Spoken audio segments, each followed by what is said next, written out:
नमस्कार, आप देख रहे हैं ईस्टर्न स्काई मीडिया समाचार बुलेटिन के साथ मैं हूं स्वाति ढल। त्रिपुरा के धलाई जिले में एक नाबालिग बच्ची के साथ रेप के बाद हत्या का मामला सामने आया है। मामले में फिलहाल कोई गिरफ्तारी नहीं हो पाई है। थानाराई गांव के रहने वाली 10 साल की बच्ची शनिवार सुबह से गायब थी और रविवार सुबह एक झील किनारे बच्ची का शव पाया गया। बच्ची के शरीर पर चोट के कई निशान थे, जिससे अंदाजा लगाया जा सकता है कि बच्ची को कितनी बेरहमी से पीटा गया था। पुलिस का कहना है कि शव को पोस्टमार्टम के लिए भेज दिया गया है और रिपोर्ट आने के बाद ही कुछ कहा जा सकता है। অনেক জন আছে 30-40 জন লোক এটা তো আমরা খলার মধ্যে রাখিয়ে দিছি আর কি চলো জল মধ্যে জাল টুকাইছে জাল শিরা বিরাইয়া গেছে গা জাল দেওয়া পাইছি না তারপরে কোমর জলের মধ্যে লিগের জল এদুরা আছে আর কি তবু চলো জলের মধ্যে ফেলাইব কইয়া জলের কিনা মধ্যে এই আমরা মেয়েটা পাইছি আর কি এটা তো আসলে মার্ডার এটা কি সেক্সুয়ালি কোনো ইয়ে হইছে নাকি সেক্সুয়ালি ইয়া পাওয়া গেছে না এখনো তবে এটা ডাক্তারের কনসার্ন দিল। আচ্ছা আমরা তো কইতাম পারতাম না এটা। আচ্ছা যারা অ্যারেস্ট করছেন এর নাম কি স্যার? अरेस्ट करा ना तो हेयर इंटरोगेशन अरेस्ट ना तो। केंद्रीय वाणिज्य मंत्री निर्मला सीतारमण सोमवार से मणिपुर में 2 दिवसीय दौरे पर है। दौरे के पहले दिन उन्होंने वेस्ट इम्फाल में बन रहे व्यापार केंद्र का निरीक्षण किया। इस दौरान उनके साथ राज्य के वाणिज्य मंत्री गोविंद दास कोंथोउजल और अन्य अधिकारी मौजूद रहे। व्यापार केंद्र के निरीक्षण के दौरान उन्होंने अधिकारियों को निर्देश दिए कि 20 महीने के भीतर परियोजना का काम खत्म करें ताकि लोग इसका ज्यादा से ज्यादा फायदा उठा सके। निर्मला ने कहा कि प्रधानमंत्री नरेंद्र मोदी पूर्वोत्तर के विकास के लिए महत्वपूर्ण कदम उठा रहे हैं। जानकारी देते हुए निर्मला ने बताया कि केंद्र सरकार पूर्वोत्तर राज्यों में व्यापार केंद्र सहित 4 प्रमुख परियोजनाओं को शुरू करने पर विचार कर रही है। व्यापार केंद्र के बाद उन्होंने थाउबल जिले में timber park special economic zone project और मोरे में विकास कार्यों का जायजा लिया। दौरे के पहले दिन सीतारमण ने बीजेपी कार्यकर्ताओं से मुलाकात कर प्रदेश में व्यापार की क्षमता को बढ़ाने पर चर्चा की।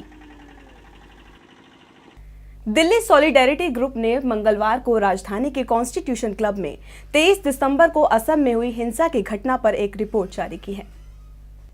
इस रिपोर्ट में बताया गया है कि जातीय हिंसा के बाद बोडो समेत करीब 3 लाख आदिवासियों ने अपने घर छोड़कर अस्थायी शिविरों में पनाह ली थी। रिपोर्ट के मुताबिक इन कैंपस में रह रहे लोगों के साथ काफी अमानवीय व्यवहार किया जाता है।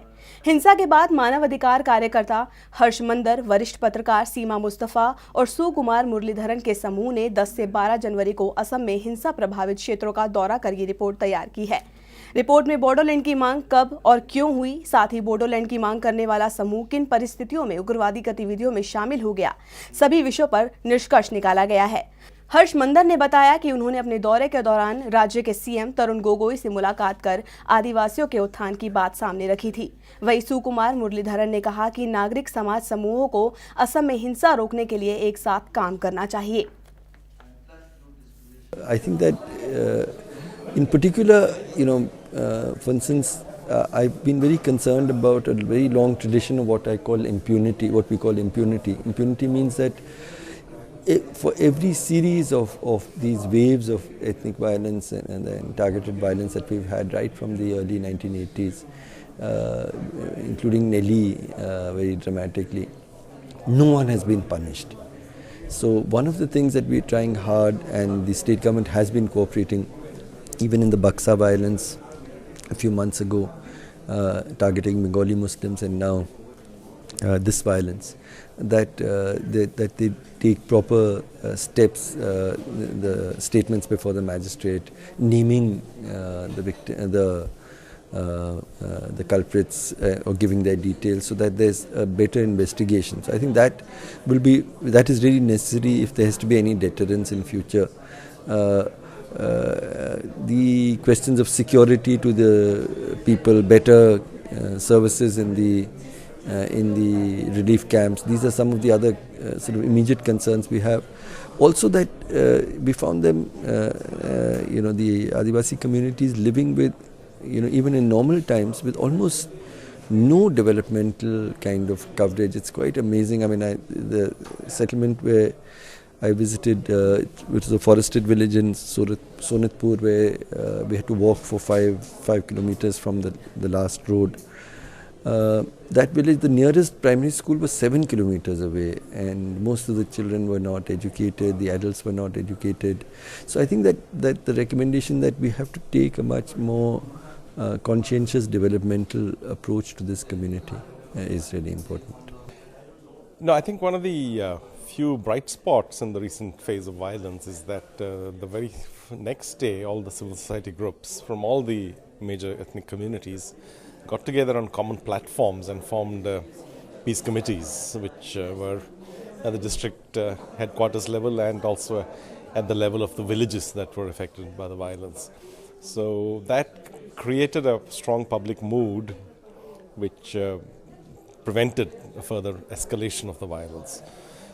So we have Bodoland Territorial Council elections coming up in March. They're scheduled to happen in March, and this is a time when there is an inherent lack of fairness in the arithmetic of the council, because 65% seats are reserved for about 30% of the population, and so the benefits from polarizing the voters and causing a sense of insecurity could accrue to some or the other. When you have a electorate that is divided by community into roughly equal parts and very few seats are available in the open category, then there could be an effort to polarize the votes and ensure that these go in favor of one particular party.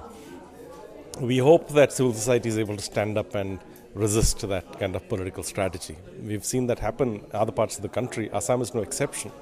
But we hope that civil society, which has responded to the crisis with fair degree of sense of purpose, will respond adequately and stop that manner of political strategy.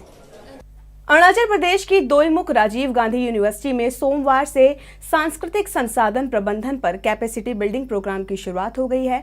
3 दिनों तक चलने वाले कार्यक्रम का आयोजन Arunachal institute of tribal studies ने इंदिरा गांधी राष्ट्रीय कला केंद्र के सहयोग से किया है। प्रोग्राम में अरुणाचल प्रदेश और पूर्वोत्तर क्षेत्र के अन्य राज्यों से लगभग 50 स्कॉलर छात्रों ने हिस्सा लिया है। यूनिवर्सिटी के associate professor doctor S Simon John ने बताया कि इस कार्यक्रम के तहत छात्रों को नॉर्थ ईस्ट के लोकगीत, सांस्कृतिक, कला, संगीत और भाषाओं के बारे में पढ़ाया जाएगा ताकि वो पूर्वोत्तर भारत के बारे में ज्यादा से ज्यादा जान सके। वहीं कार्यक्रम में हिस्सा लेने पहुंचे प्रोफेसर जवाहरलाल हांडू ने कहा कि स्वदेशी संस्कृति पूरे समुदाय की पहचान है और इसीलिए हर व्यक्ति को इसे संरक्षित रखना चाहिए। नॉर्थ ईस्ट में नहीं, सब जगह फोकलोर जो है, ओरल ट्रेडिशन जो है, बहुत बड़ा सोर्स है। अरुणाचल प्रदेश के लोअर दिबांग वैली में बना विश्माक नगर किला बेहद प्रसिद्धता के बावजूद भी पर्यटन की दुनिया से काफी दूर है। उचित बुनियादी सुविधाएं न होने की वजह से ये पर्यटकों की नजरों से ओझल है। विश्माक नगर किला अरुणाचल प्रदेश के सबसे पवित्र और प्रसिद्ध पुरातात्विक विरासत जगहों में से एक है।